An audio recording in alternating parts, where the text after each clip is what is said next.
Over the years, I've made several videos which have touched upon top Nazi leaders' attempts to make peace with Britain and the United States during World War II. One of the most serious of these surprising attempts was outlined by me that concerned Reichsfuhrer SS Heinrich Himmler's peace offers to Britain.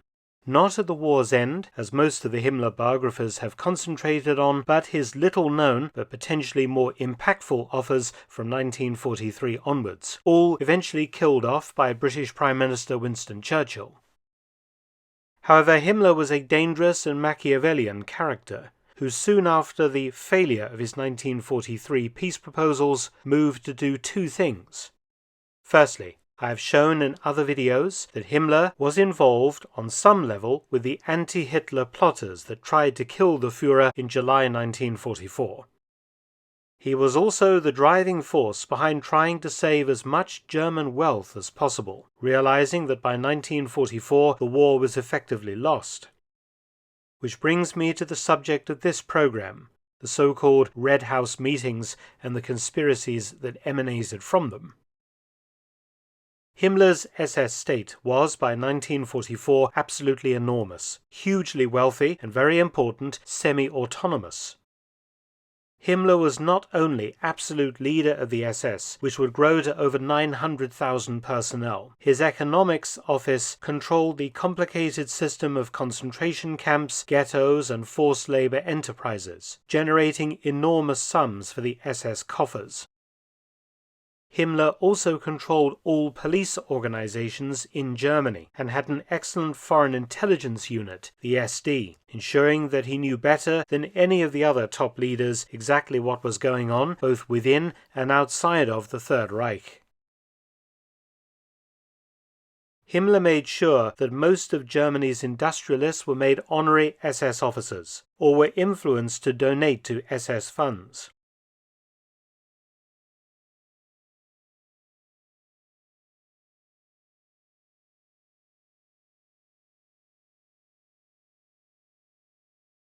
After all, it made business sense to be a friend of Himmler and his SS empire. Good things happened, profitable things. Himmler had also overseen the appointment of SS economics officers onto the management boards of most of the major economic concerns of the Reich, Himmler's spies. This influence and power over German industry came to a head in an extraordinary meeting held at the Maison Rouge Hotel in German-occupied Strasbourg, France, on the 10th of August 1944, while far to the northwest the Battle of Normandy raged on. The Maison Rouge, or Red House, was an old hotel in the centre of the city, not far from Germany. The Allies were made aware of the meeting quite soon afterwards, and were horrified by what they read.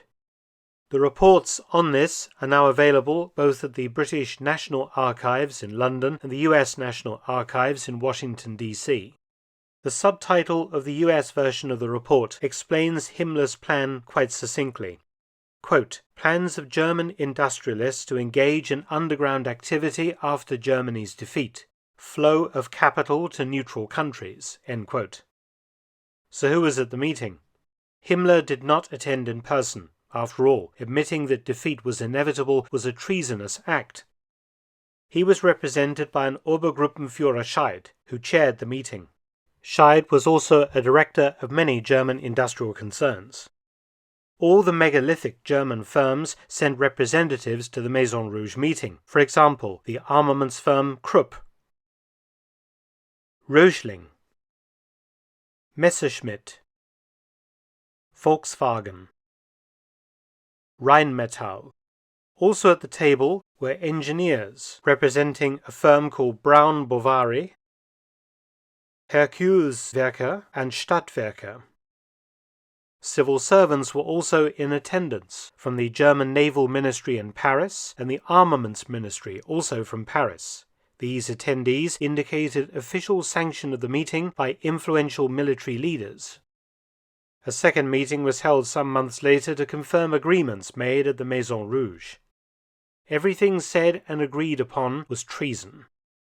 Obergruppenführer Scheid had opened the meeting by stating that the battle for France was lost, along with the war. It was made clear to the civilians present that this was the official view of Scheid's boss, that is, Heinrich Himmler. As the report quotes, "From now on, government will allocate large sums to industrialists so that each can establish a secure post-war foundation in other countries." End quote. Himmler now lifted the prohibition against the export of capital. The new order was to export as much of that is, the industrialist capital as possible. The Maison Rouge meeting and its follow-up were Himmler setting the stage for the economic survival of German industrial wealth and SS wealth following defeat, that would be under a cabal of Himmler's chosen men and/or allies, safe from the reaches of the Allied powers. So Himmler was ordering Germany's resources sent out of Germany to foreign countries, where they could be used to form the industrial and financial basis for the resurrection of the so-called Fourth Reich, all under Himmler's control, of course, meaning that Himmler planned to survive the defeat. Further, he ordered that, quote, existing financial reserves in foreign nations must be placed at the disposal of the party so that a strong German empire can be created after the defeat, end quote. The party would help with transfers. A network of trusted SS officers would be in charge of the companies. Himmler's SS was extremely well placed to administer such a venture. Himmler had already formed 2 research institutes to study the problems. Gruppe 6V studied world economics from a large building in Hamburg, and a second branch in Kiel focused on world markets and trade. All the economists were hand-picked SS officers. The Central SS Economic Evaluation Department monitored this work and worked closely with 3 German ministries: economics, armaments, and economic warfare. In this way, the SS learned the best methods to cloak German assets abroad. Every major German company had, by 1943, been evaluated by the SS institutes, and SS officers had been placed on their boards. For example, Himmler's interest at the giant chemicals firm of Kali was handled by Dr. Werner Naumann, a minister in the Nazi government. That at IG Farben by Baron Georg von Schnitzler, including Siemens, Zucker, Unilever, and so on. Krupp was the only major firm to avoid having SS officers on its board. When the Allies realized the significance of the Maison Rouge meetings, they were deeply concerned. Germany was heading towards defeat, yet here was Himmler taking measures to ensure the financial survival of Nazism under his authority. As Reich Armaments Minister Albert Speer said, quote, I pity anyone attempting to unravel any enterprise set up by Himmler.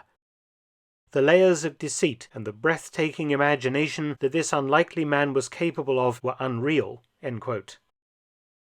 British intelligence organisation MI6 received a disturbing report in October 1944, just before they received the Red House report from the Americans, to the effect that the French intelligence agency had information that Obergruppenführer Hans Adolf Putzmann, a known war criminal, had been appointed by Himmler as Commander-in-Chief of post-war Nazi resistance.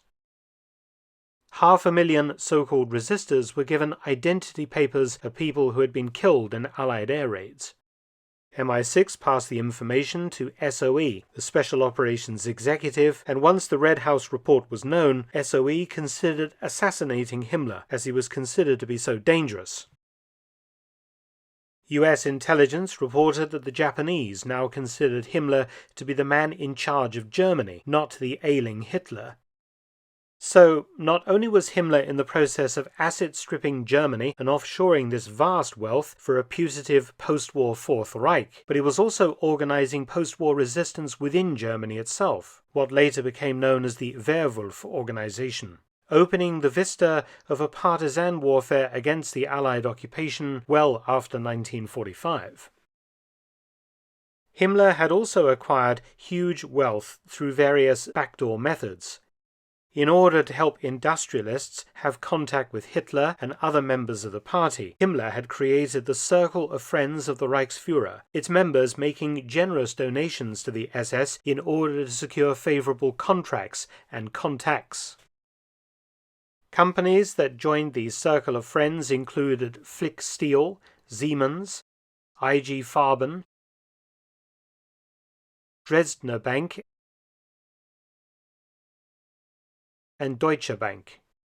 In September 1943, Himmler's private account received a donation of 1 million Reichsmarks from these grateful donors. Dresdner Bank in particular became known as the SS Bank, hosting several accounts in the names of Himmler and other top SS officers. All of this further concerned the Allies. Himmler's order to transfer wealth abroad was largely successful, particularly in Latin America, where German firms like IG Farben, Ferrostahl, and AEG suddenly expanded hugely. The US government put pressure on Latin American governments to try and stop the SS. In Uruguay, for example, the US State Department forced the government there to seize the offices of Deutsche Bank, the Banco Alemán, and seize papers passed on to the FBI, revealing the full extent of SS operations in that one country alone. In 1945, the economies of Brazil, Argentina, Chile, and Paraguay were all substantially upgraded despite US scrutiny. We now know why, of course. Is it any coincidence also that so many Nazis fled to these countries post-war? German assets also went elsewhere and often closer to home, to neutral countries and even Allied nations. And these Allied nations now found themselves fighting the international networks of powerful bankers, for example the Schroeder financial house operating in New York, London, and Hamburg. Kurt Schroeder, a member of the Circle of Friends of the Reichsfuhrer, had created another slush fund account for Himmler at the Stern Bank. Himmler had promoted Schroeder to SS Brigadeführer by way of thanks. Schroeder had strong business interests with Allen Dulles, who headed up US intelligence in Europe and who also sat on Schroeder's board. Schroeder and Dulles, via the German brokerage company Albert and Westrich and Dulles's law firm Sullivan and Cromwell, created a network of companies that siphoned off SS assets. German banker Dr. Heinrich Albert represented huge US corporations like Ford, Gillette, Kodak, and ITT. Just after the war, the FBI found key links between Dulles and Schroeder in New York and the diversion of IG Farben and Stahlwerke assets, but couldn't do much about it. It was also shown that they had been cloaking huge amounts of Bosch shares which had been transferred abroad.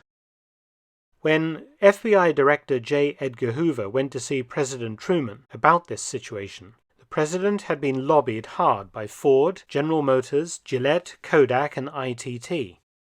The latter's chairman, Sothenes Behn, was another member of the Circle of Friends of the Reichsfuhrer, and according to evidence, was busily engaged in laundering SS capital. The problem was that in Europe, Allen Dulles was also the OSS chief operating out of Switzerland, effectively running US intelligence operations in Europe, and Dulles was a powerful bloc on the Allies interfering with Himmler's plans. Dulles had, according to US intelligence, operated closely with the immensely rich Wallenberg brothers in Sweden, brokering deals with the Swedish company Bofors to also hide SS assets. Dulles was able to prevent any serious investigation of all of this, while he and his business partners enriched themselves on the back of the Red House plan. The British were also involved with the Wallenbergs and Enskilda Bank in Stockholm. Indeed, Dulles' British friend and intelligence officer, Sir Charles Hambro, a banker himself, wrote a letter to President Harry S. Truman forcibly claiming that the Wallenbergs were pro-British and had not been involved in profitable activities in Germany during the war. And Hambro himself held shares in IG Farben. The US government, at J. Edgar Hoover's urgings, demanded that the Enskilda Bank and the Wallenbergs' empire be blacklisted and that the Wallenberg brothers be prosecuted as war criminals. The British government, however, refused to blacklist the bank, but the US Treasury took action against the Wallenbergs via the Nuremberg trials. but then the US State Department stopped the case. Who in the State Department ordered the investigation dropped? None other than Alan Dulles' brother, John Foster Dulles. King George VI then stepped in and knighted Marcus Wallenberg.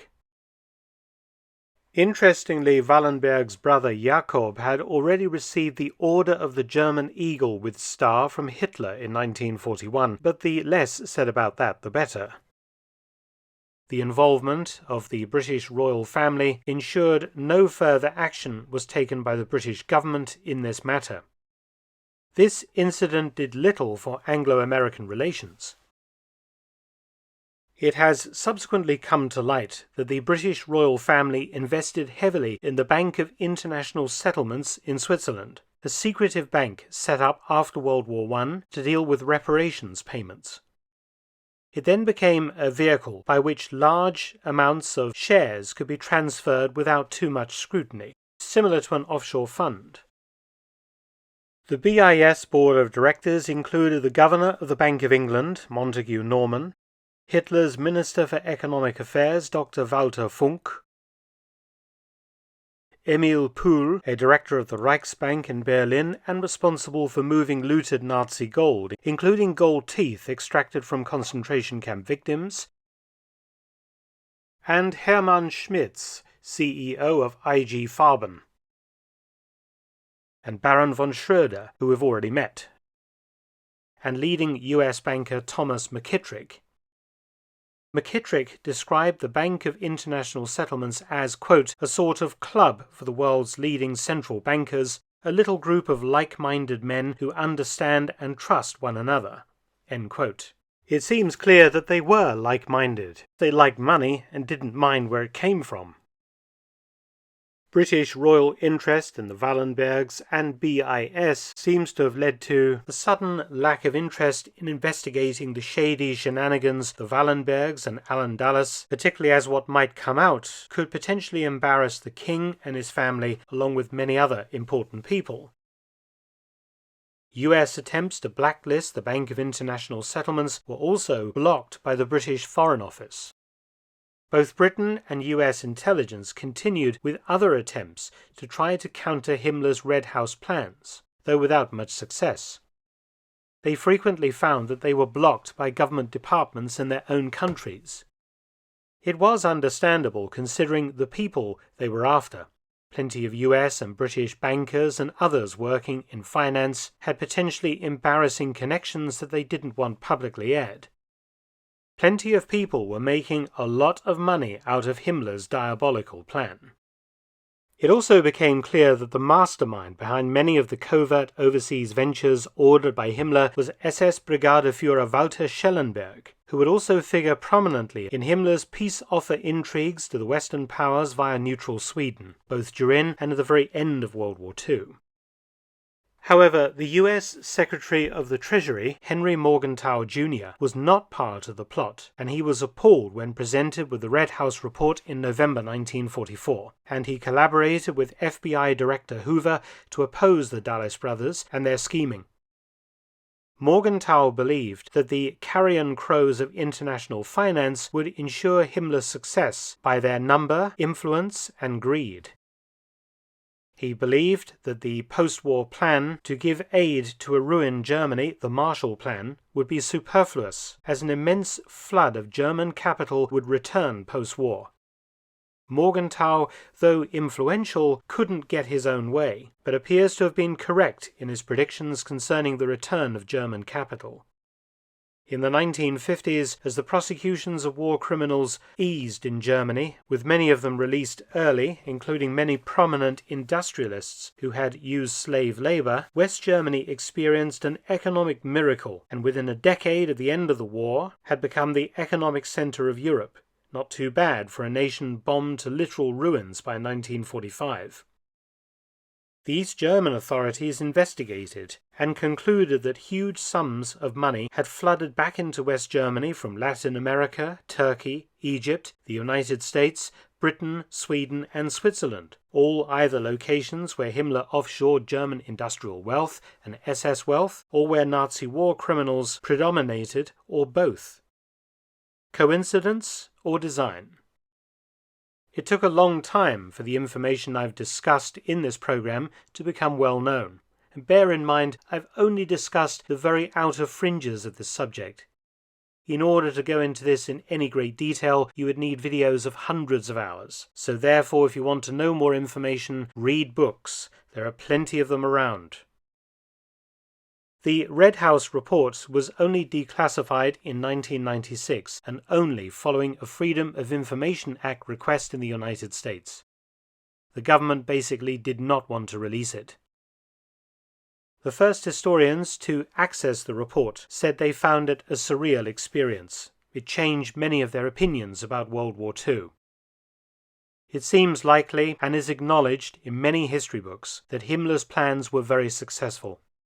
As MI6 officer Sir Peter Tennant remarked when in Stockholm during Himmler's peace offers and Himmler's movement of capital abroad, quote, "At the very time when we in the Secret Service were railing against the stupidity of the unconditional surrender terms on offer, there were several figures in Stockholm who would have married Himmler off to their daughter to get a piece of the action.